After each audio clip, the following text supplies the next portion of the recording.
नमस्कार and welcome you to world affairs. मैं हूं Prashant Dhawan. Now recently India ने लिटरली यूएसए को सरप्राइज कर दिया है। एक्चुअली ना सिर्फ यूएसए को, इवन यूनाइटेड किंगडम को, ऑस्ट्रेलिया को और कुछ हद तक मेरे ख्याल से इंडियन जनता भी यहां पर सरप्राइज्ड है, क्योंकि इंडिया ने रिसेंटली रशिया के साथ मिलकर ओपनली सपोर्ट कर दिया है चाइना के विंटर ओलंपिक्स 2022 का। जिन विंटर ओलंपिक्स को यूएस बॉयकॉट करने की बात कर रहा है डिप्लोमेटिकली, ऑस्ट्रेलिया बॉयकॉट करने की बात कर रहा है, यूके भी कह रहा है कि डिप्लोमेटिकली हम इनको बॉयकॉट करेंगे, इन ओलंपिक्स के ओपन सपोर्ट में इंडिया ने यहां पर एक रिटर्न डिक्लेरेशन में साइन कर दिया है।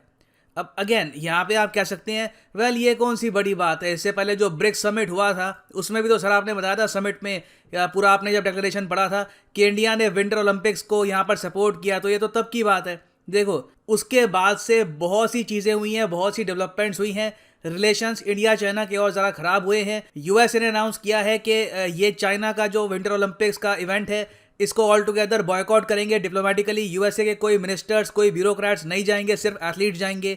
उसके बाद भी इंडिया ने यहाँ पर एक समिट के दौरान इस डिक्लेरेशन पे साइन कर दिया। ये काफ़ी शॉकिंग है। नाउ अगर आप यहाँ पर सोच रहे हैं ठीक है मगर दुनिया ने नोटिस थोड़ी ना किया होगा, ये तो छोटी सी बात है ना।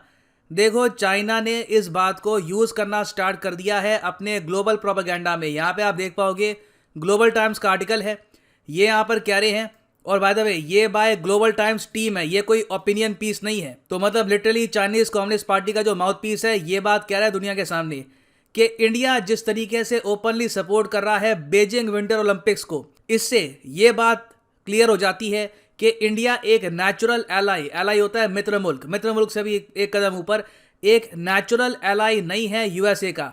अब मुझे इतना अजीब लगता है कि इस जेस्चर के बाद जो इंडिया ने यहाँ पर किया है, चाइना के पूरे आर्टिकल में आपको ये नहीं दिखेगा कि इंडिया के इस जेस्चर से चाइना भी इंडिया के साथ रिलेशंस इंप्रूव करने की कोशिश करेगा।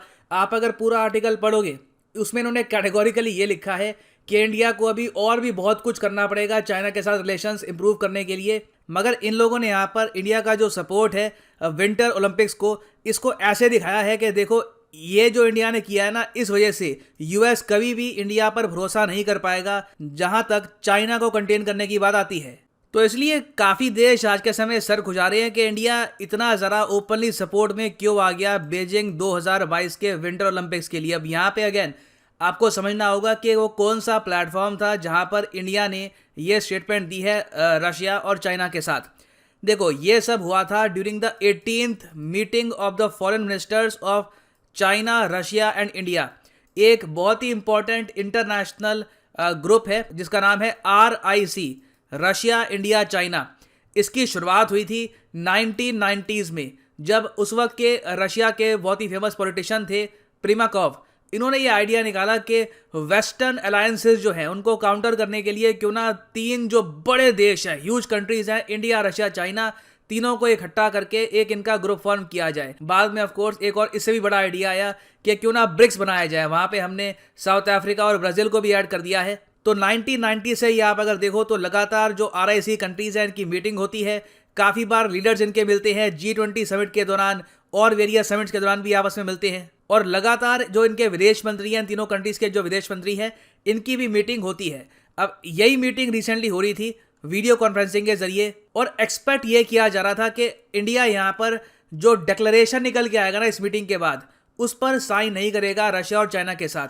डिक्लेरेशन ये होता है कि एक समिट हुआ, एक मीटिंग हुई, वहां पर तीनों देश मिलकर एक डॉक्यूमेंट में लिखते हैं कुछ पॉइंट्स के इन पॉइंट्स को लेकर हम तीनों सहमत हैं, फिर वो जो डिक्लेरेशन है वो दुनिया के सामने करते हैं प्रेजेंट। तो उम्मीद यहाँ पर यह थी कि जिस तरीके से रिसेंटली जब इंडिया ने अफगानिस्तान को लेकर एक मीटिंग कराई थी दिल्ली में, उससे निकल के आया था दिल्ली डिक्लेरेशन। वहां पर यह देखा गया कि दिल्ली डिक्लेरेशन के अलावा रशिया ने खुद का एक अलग से डिक्लेरेशन निकाल दिया था, जहां पर इन्होंने कुछ बातें चेंज कर दी थी। जो इंडिया की यहाँ पर लैंग्वेज थी अबाउट तालिबान, उसको थोड़ा सा मॉडिफाई कर दिया था। तो इंडिया भी ऐसा कुछ करेगा, मगर हमने ऐसा कुछ किया ही नहीं, और ये सरप्राइजिंग है।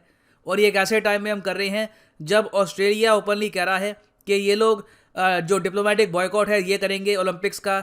यूके की सरकार भी कह चुकी है कि कोई इनके मिनिस्टर्स नहीं जाएंगे, और हो सकता है कि बहुत सारे जो यूरोपियाई देश हैं वो भी बहुत ही जल्द प्रॉपर तरीके से बॉयकॉट करें विंटर ओलंपिक्स का।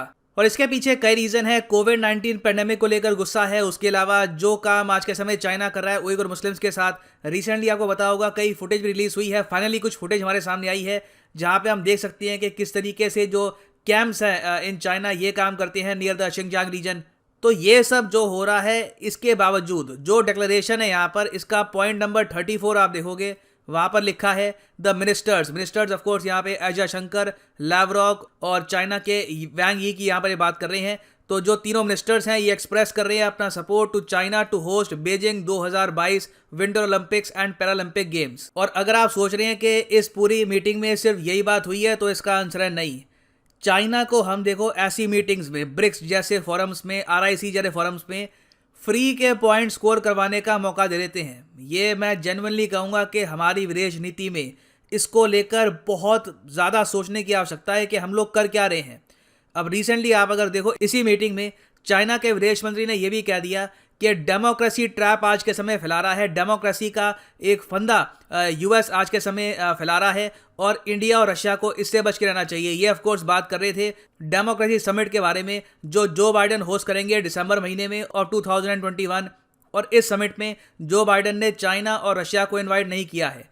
तो एक ऐसी मीटिंग में जहां पर इंडिया भी शामिल है, चाइना ओपनली ये बात कह देता है, ये बात फिर US मीडिया भी कवर करता है। और अब तो देखो इंडिया का जो ये सपोर्ट है बीजिंग ओलंपिक्स को लेकर, चाइना इसको ऐसे घुमा के दिखा रहा है कि देखो इस वजह से इंडिया और US कभी भी नेचुरल एलाइज नहीं बन पाएंगे।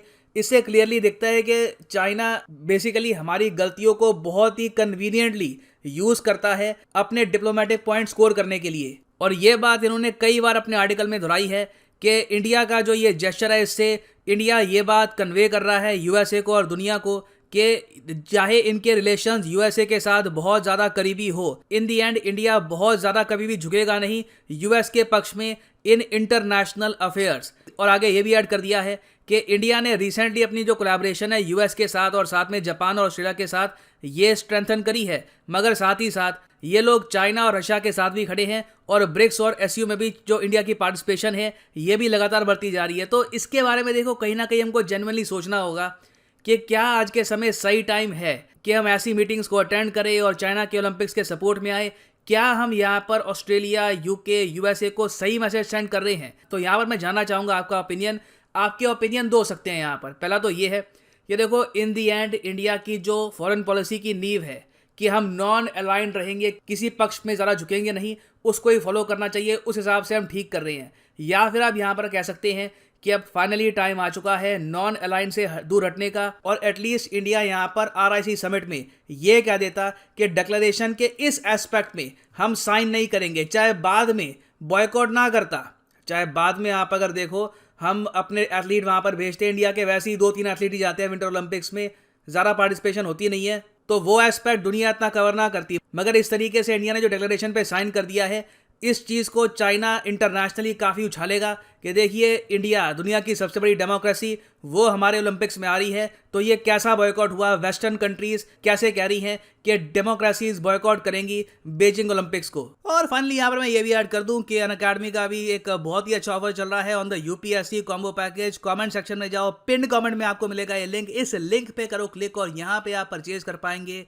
ये यूनिक कॉम्बो पैकेज जिसके अंडर आप UPSC prelims, mains, optional of course आपकी चॉइस का हिस्ट्री, पॉलिटिकल साइंस, ज्योग्राफी, जो भी आप चूज़ करना चाहें आप चूज़ कर सकते हैं। इन सब की तैयारी आप कर पाएंगे इन अ सिंगल परचेज। ये सारे कोर्सेज अलग अलग परचेज करोगे ऑन unacademy.com तो आराम से आपको 15,000 रुपये एक्स्ट्रा पे करने होंगे, तो वहाँ पर आपका पैसा सेव होता है। उसके अलावा अभी एक स्पेशल ऑफर ये चल रहा है कि अगर आप एक मान लो कोर्स परचेज करते हो 24 महीने का, तो वहाँ पे आपको 3 महीने एक्स्ट्रा मिल जाएंगे। तो जो टोटल कोर्स होगा ये आपका 27 मंथ्स का होगा। तो अगर आप एक कॉलेज स्टूडेंट है, आपके पास अभी टाइम है, आप मान के चल रहे हैं कि 2023-24 तक एक प्रॉपर अटैम्प्ट देना UPSC का, तो आप परचेज कर सकते हैं 24 month course. This will help you for a long time. मगर जो प्राइसेस यहाँ पर लिखे हैं कोर्स के लिए, पे करने की आवश्यकता बिल्कुल भी नहीं है। सिंपली यहाँ पे कोड यूज करो PD10 and the prices will fall even more. आप अपना पैसा सेव कर पाएंगे। So use the code PD10 and save your hard and money. So इसी नोट के साथ ये है वीडियो का अंत। Thank you for listening and as always God bless you all.